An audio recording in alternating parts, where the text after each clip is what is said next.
He's Lee Thomas, the Emmy Award-winning anchor and entertainment reporter for WJBK in Detroit.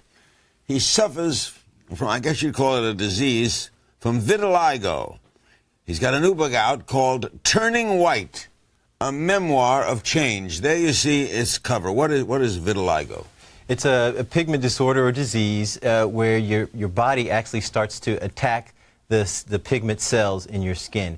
And it's beyond turning white, Larry. You actually are void of color.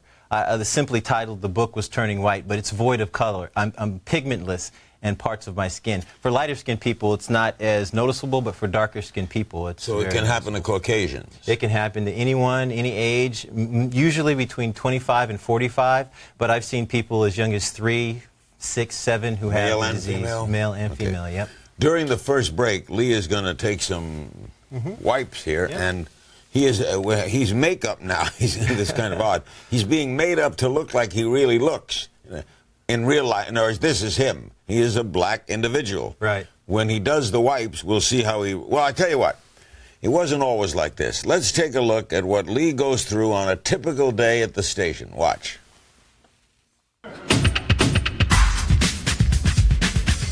All right, so what I usually do is I come in and I have to put, put the stuff on and prepare. And I have 2 different kinds of makeup that I use, glam and pow. So I usually start with this. I'm almost out. The transformation begins.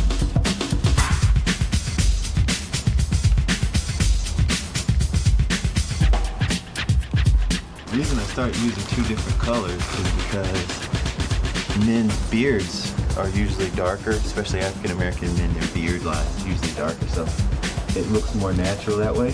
I have to do my ears. You can definitely see them on camera. So Larry, this is it. I've finished putting on all my makeup, and I think I've gotten everything.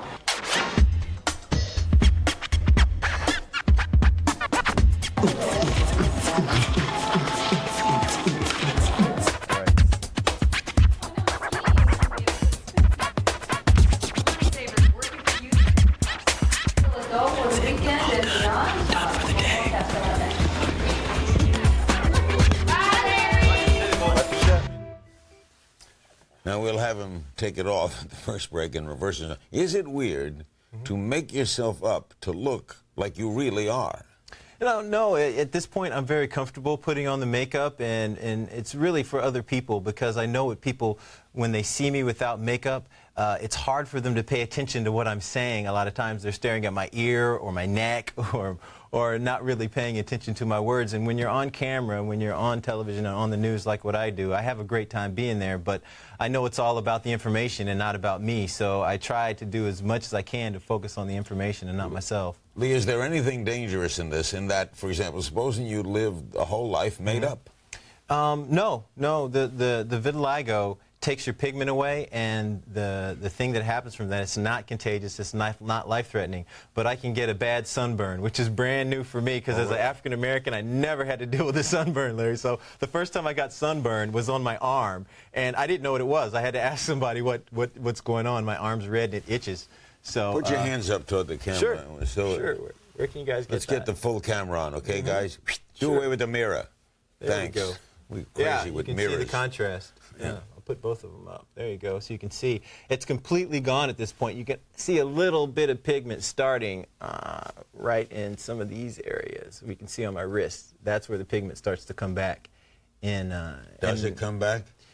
Well, it's possible. I know the possibility is there. I've talked to people who have regained pigment, and 80% of the people that have this disease respond to treatment in some fashion. And I have responded to treatment before, but as soon as I stopped the treatment, and it was standing in a light booth after putting cream on my body, as soon as I stopped, within weeks, it started to fade again. What did you notice first? I first got it on my scalp, and then ironically, I got it on my left hand. I had a few spots on the back of my head, and you can see almost through my hairline that you can see pigment is gone. Spots on my scalp, both sides, and then on my left hand. So when, the most famous gloved one put on his one glove, he has vitiligo as well. I understand why, because I got it on my left hand, and I started to wear one glove when I would do a report. Does Michael Jackson refer to himself as having vitiligo? He does. He said it to Oprah Winfrey. He said it to Martin Bashir, a British journalist. He does have vitiligo, and I could not imagine. There's only a few 100,000 people that watch me in Detroit, but being the most famous person on the planet and having this disease, when you look one way on an album cover, but when you're at home, you look like the cover of my book there. It must have been tough to deal with, to have hundreds of millions of people looking at you and having to keep that secret. When this started, you didn't tell your employers, right? How did you hide it? With makeup? Initially, yeah, I covered it with makeup, but it wasn't this bad. In the book, you see a progression, and it started off with small little spots that were easier to cover, but as it progressed, I, was put in the position to have to do something. I could keep trying to hide it, and it was difficult to hide it on my hands, or I could just say, look, this is what's happening. I don't know what's going to happen, but as I continue to deal with this, I might want to stop being on TV at some point. And I took that to my boss, and they've been nothing but supportive at my job in Detroit. They want you to stay on. They said, whatever you decide is fine with them. We're behind you 110%. And they've been great at WJBK from day one. And they've definitely said, we want you to stay, but whatever you feel comfortable doing is what we want you to do. How about the family? My family, it's like they don't even see it. And I love them for that. Who's in the family? I have 2 sisters, 3 brothers, bunch of nieces and nephews. I'm not married yet. I have a girlfriend, and she's the same way. She's black or white? She's a black woman, yeah. She's a black woman, and she has nothing but love for me. I actually text her before the show to say, hey, they want me to take my makeup off. What do you think? She says, I love you without the makeup, but you do what you feel comfortable doing. So she actually prefers me without the makeup on, and hey, I love her for that. Your parents living? My mother's passed. My father's still alive. How does he deal with it? He's a military man, and to be honest with you, he and I don't talk about it that much. When I do get opportunities to see him, no. He's very proud of everything that I've done, and he wants me to be happy in my life. And when I see him, it's part of a bigger conversation. My whole family is like that, especially since my mother passed. My mom passing was the hardest thing I ever had to deal with in my life, Larry. So having this, it's not contagious, it's not life-threatening. I still have my life, and she's part of me, and I'm here to be the best man that I can be. So I'm happy just to have life. What's the toughest part of this? The toughest part is small children to me, not because of their children and not because of me. It's because I don't want to scare them. I want them to not be afraid, and usually I've had small kids react very badly to seeing my face, and I thought I scared small children at one point, and it had me in the house for 2 weeks. But another small child brought me out of it. She thought she knew what it was and walked up and touched my face and said, "You got a boo-boo," So it really, and not because of me, because I've become very comfortable with it. I always think it's easier for other people. You're on this side. Was it easier interviewing me with or without the makeup? Looked like a different guest after the break. Same to me.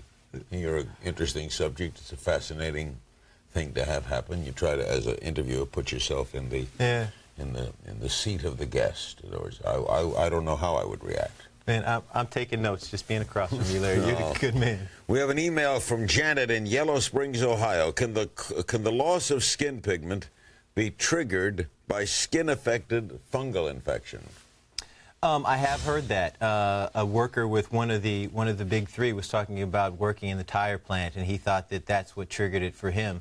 I'm not a doctor. I'm a guy who has vitiligo, but I have heard that as one of the theories. But once again, like I said, it's one of those, like a autoimmune disorder like rheumatoid arthritis. They don't know what the cause is. There is no cure.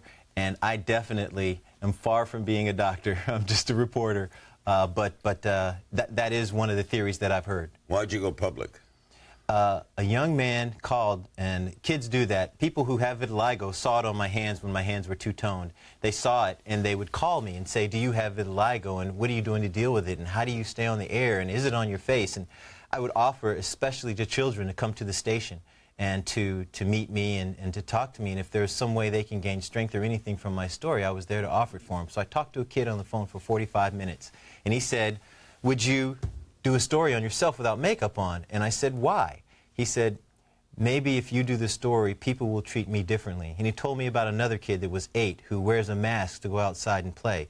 And, you know, that just touched my heart. And without a doubt, I said, yeah, it'd be easy for me to tell people, show people what I look like. I was in my own little nightmare, I thought. You know, I'm dealing with, everybody has the thing that they're dealing with in their life. And I thought mine was, you know, just something that I had to deal with. And when the kid brought me out of that and said, you know, maybe I can educate people from the small television platform that I have, it really hit me hard. And I said, sure. And so I told the story on television and got thousands of letters, and I've written the book, and I'm telling the story again. Part of the proceeds from a book go to a support group, foundation that I start that supports the support group for the emotional support of patients with vitiligo. That's the Turning White Foundation. The Turning White Foundation, yeah. So it's crazy that I can come across the screen and actually tangibly help people by simply telling my story. But as journalists, isn't that what we're in it for?